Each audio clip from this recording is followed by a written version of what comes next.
In what appears to be the first big climb down, the breaking news that we're getting to you right now, Zelenskyy says, President Zelenskyy of Ukraine says that he is not pressing for NATO membership. Huge claim being made by President Zelenskyy. This was the trigger point for this entire conflict. President Zelenskyy says he is not pressing for NATO membership and has further added that he is ready to compromise on the status of pro-Russian territories in eastern Ukraine. Huge development on day 14. Is this Ukraine and the Ukrainian government bending to the demands of Russia's Vladimir Putin? A big climb down has just been articulated by Ukraine's global hero president, Volodymyr Zelenskyy.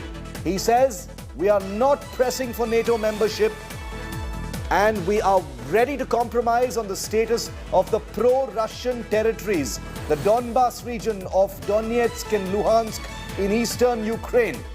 The two big demands that have triggered this entire conflict. An issue that is becoming front and center as well, with Zelenskyy making a huge claim. And this could be a turning point in this entire conflict. Remember, Vladimir Putin had said that he is invading Ukraine and creating this special military operation in Ukraine, didn't use the word invasion, because of Ukraine's insistence on joining NATO, because of Ukraine's insistence on joining the European Union, because of Ukraine's the way it currently treats its eastern provinces, which are considered rebel provinces, the Donbas region of the eastern part of Ukraine, which is basically pro-Russia, which Putin had declared as independent territories before this entire military operation. Very importantly, Zelenskyy says not pressing for NATO membership, and he is ready to compromise on the status of those pro-Russian territories in eastern Ukraine. Two big statements coming out from President Zelenskyy that could prove to be a turning point. Is this a major climb down? Has Zelenskyy, in the face of 14 days of Russian pressure, decided to compromise? Is this a big climb down? We have Rostyslav Pavlenko, who's a member of parliament from Ukraine, joining us live. Mr. Pavlenko, thank you very much for speaking to India today. Your country's president has just made a very big claim. He says not pushing for NATO membership and ready to compromise on the status of those eastern rebel regions in Ukraine. How would you see this, Mr. Pavlenko? The question is that it is not, unfortunately, the position of Ukraine or its president that may be a turning point in the war, because unfortunately we see that it is Russia and Russian President Putin that would not accept any kind of reasonable setup. He continues to set forth conditions that are impossible about denazification. No one knows what is this, about this so-called disarmament. No one knows what it is.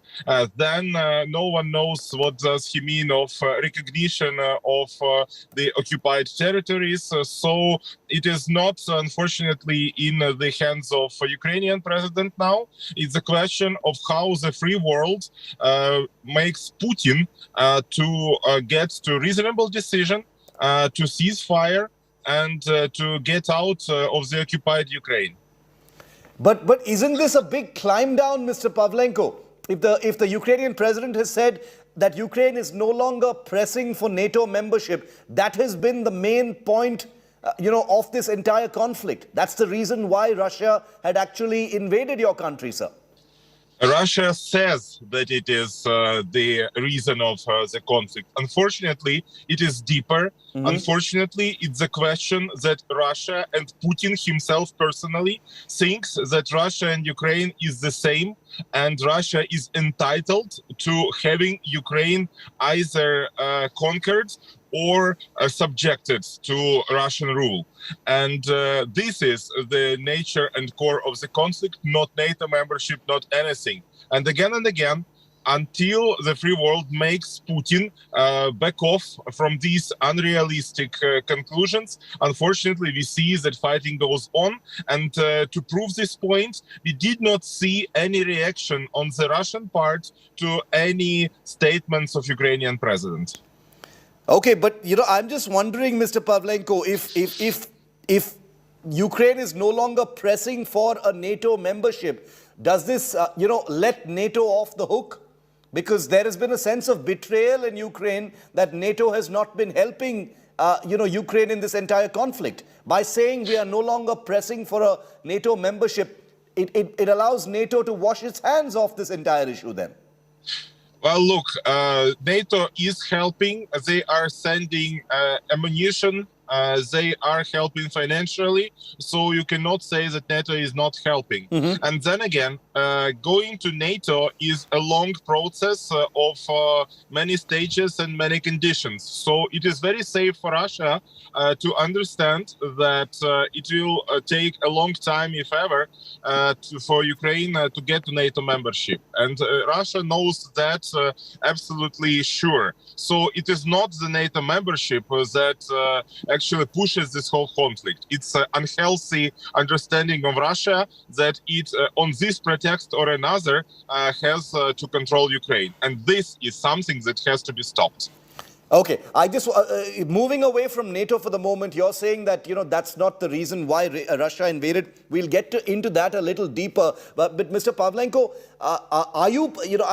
I'm sorry for asking, but you appear to be on your way somewhere. Are you part of the territorial defense? Are you also offering yourself to defend Kiev or another city in your country right now?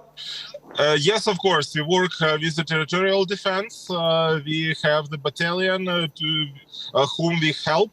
And I'm getting now to its headquarters to actually take the daily duties. And Kiev is a big city of about 3 million people. It has enough defenses, so it will be virtually impossible to take for Russia. But we see that Russia also not having success in taking Kharkiv in East Ukraine, in taking Mariupol or Mykolaiv in South Ukraine. They just start shelling cities. And every night we see attempts of missile attack on Kiev. Air defenses work well and push off those attacks, but Putin tries, and we see attack. And thank you for this brilliant video coverage that I see on the screen. It perfectly shows what Russia is doing to peaceful cities of Ukraine. Mr. Pavlenko, it is really admirable.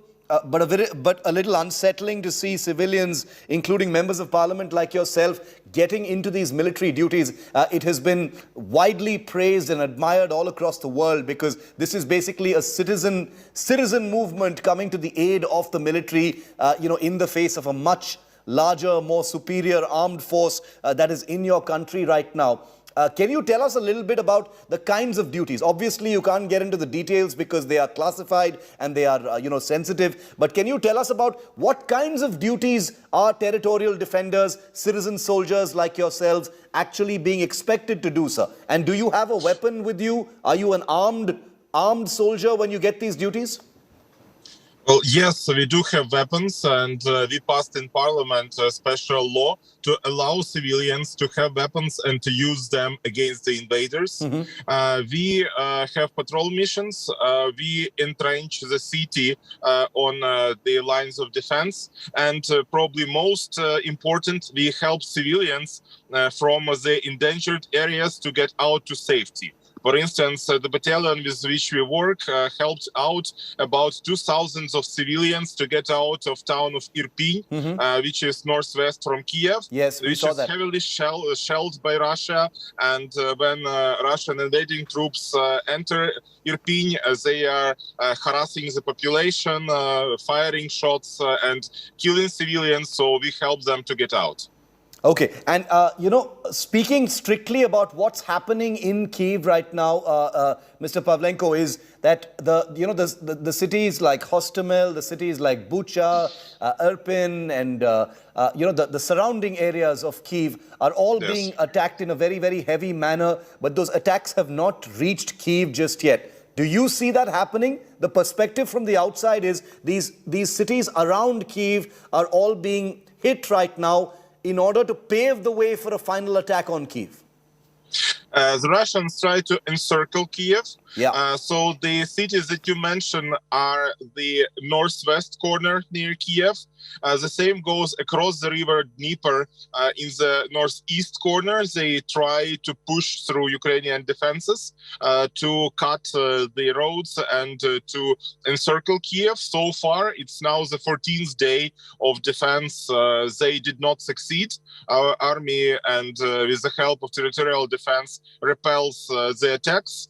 They will try. The Russians are very many, and they, unfortunately, outraged by their military losses, they harass the civic population. And that is why we call for the world to increase pressure on Russia, increase pressure on Putin and his accomplices to stop these war crimes.